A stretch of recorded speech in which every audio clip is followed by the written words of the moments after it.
কালকের যে ঘটনাটা ঘটে গেছে আমাদের পারভেজের সাথে, আমার কাছে পুরো বিষয়টা কি ভীষণ রকমের পরিকল্পিত মনে হয়। কারণ যেই ঘটনাটার সমাধান হয়ে গেছে, যেটা বিশ্ববিদ্যালয় কর্তৃপক্ষ অলরেডি করে দিয়ে গেছে, তারপরে আবার এসে সেই ঘটনাটাকে আবার আরেকটা ঘটনার মধ্যে নিয়ে যাওয়া এবং নির্মমভাবে একজনকে মেরে ফেলা, জাস্ট একজন সুস্থ মানুষ হঠাৎ করে মারা গেলেন, তারপরে আমরা এটা নিয়ে কোনো কথা বলতে পারছি না। তো আমরা কি এটাকে পরিকল্পিত হত্যাকাণ্ড ছাড়া কি বলতে পারি? আচ্ছা, নারী ঘটিত বলতে আপনারা কি বোঝাচ্ছেন? দুজন নারী ওখানে দাঁড়িয়ে আছে, তারা নিশ্চিত না যে তাদেরকে দেখে হেসেছে কিনা। এখন আপনি পাবলিকলি একটা জায়গা আছেন, আপনি আপনার মতো কথা বলছেন, এবং কেউ যদি আপনাকে এসে বলে যে আপনি আমার দিকে তাকিয়ে হাসছেন কেন, এবং এটার কারণে যদি খুন করা, আপনি এটা দেশকে কিভাবে স্বাধীন বলবেন? আমি তো অবশ্যই এখানে বলি না যে স্বাধীন আমরা একটা দেশে বাস করছি। আমরা মনে করি যে সবার আগে বাংলাদেশ, এবং সবার আগে বাংলাদেশ আমরা মনে করি বাংলাদেশের প্রত্যেকটা মানুষ নিরাপদে থাকার ওই অধিকারটুকু রাখে। দেখেন, ছাত্রদলের একজন কর্মী মারা গেছে, আর আপনারা বলছেন যে ছাত্রদল এটার সাথে ইনভলভ ছিল, বিষয়টা খুবই হাস্যকর হয়ে যায়। এটার পুরো সিসিটিভি ফুটেজটা আছে এবং আমরা অলরেডি এটাকে আইডেন্টিফাই করে দিয়েছি। আমরা আইডেন্টিফাই করে দেওয়া পর্যন্ত আমাদের নিজেদের কাজটা আমরা মনে করছি যেখানে আছে, এবং পরবর্তীতে আমরা মনে করছি যে আমরা বিচার বিভাগের উপর আমরা আস্থাশীল থাকতে চাই এবং আমরা শুধু বিচার দাবি জানাতে পারি। আপনারা দেখছেন যে সারা বাংলাদেশে কী রকম রাজনীতিতে মব কালচার বিরাজমান অবস্থায় আছে। তো এখানে অনেক পক্ষ অনেক রকম কথা বলে তারা তাদের পক্ষে নিয়ে যেতে চায়, কিন্তু প্রকৃতপক্ষে একটা হত্যাকাণ্ড হয়েছে এবং সেটা প্রকৃতপক্ষে ছাত্রদলের কর্মী।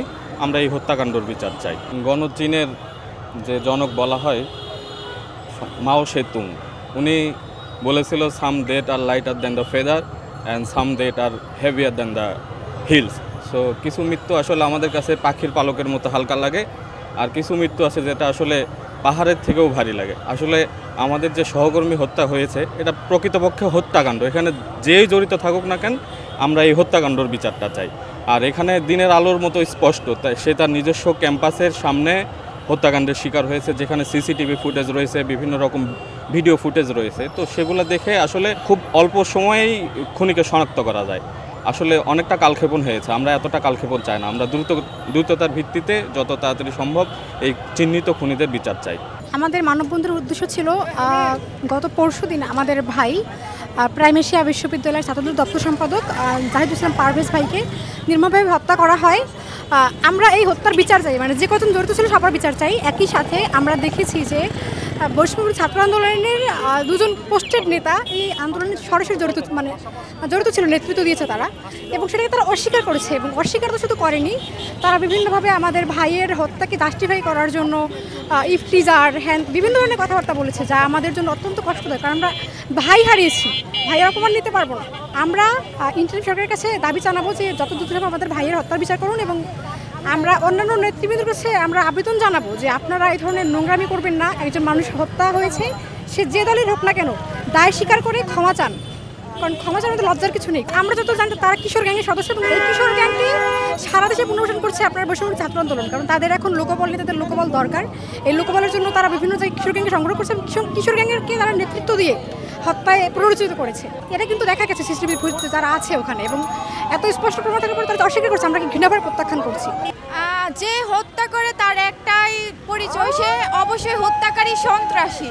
তো প্রাথমিকভাবে আমরা বিভিন্ন নিউজে যেটা দেখলাম যে এইখানে মূলত বৈষম্য বিরোধী দুইজনের নাম জড়িত আছে, তারপরে তাদের সহযোগী আরও যারা ছিল, তো যে তারা একত্রেই হত্যাকাণ্ডটা ঘটাইছে।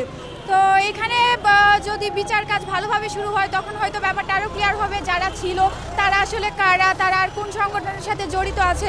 এমনিতে প্রাথমিকভাবে বৈষম্য বিরোধীর দুইজনের নাম আমরা বিভিন্ন নিউজে শুনতে পাইছি। ভাই দেখেন, 5 আগস্ট পরবর্তী সময়ে যেভাবে মবের রাজনীতি চলে, এই রাজনীতিতে এইভাবে চললে আপনি আমি কেউ নিরাপদ না।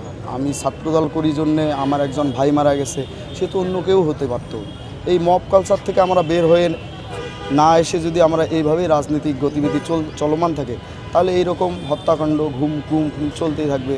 এবং আপনি দেখেন 5 আগস্ট পরবর্তী সময় এখনও পর্যন্ত কিন্তু আইনশৃঙ্খলা পরিস্থিতির অবনতি। আইনশৃঙ্খলা পরিস্থিতি বলতে গেলে টোটালি ধস নেমেছে। এখানে পুলিশ প্রশাসন ঠিকমতো কাজ করতেছে না, এমনকি আদালত পাড়ায়ও অবস্থা কিন্তু একই, আইনের শাসন নেই। এই জন্য আমরা বিশ্বাস করি অতি দ্রুত একটি জনগণের সরকার, জনগণের প্রকৃত ভোটের মাধ্যমে, প্রত্যক্ষ ভোটের মধ্যে নির্বাচিত হলে এই সব যতটা সম্ভব সমাধান করা যাবে, কমানো যাবে। না হলে এই রকম মব কালচার চলতে থাকলে, একে অপরের প্রতি দোষারোপ রাজনীতি চলতে থাকলে, ট্যাগিংয়ের রাজনীতি চলতে থাকলে আমাদের অদূর ভবিষ্যতে বাংলাদেশকে বিশ্ব দরবারে এগিয়ে নিতে পারবো কিনা আমাদের মানে কঠিন হবে আর কি।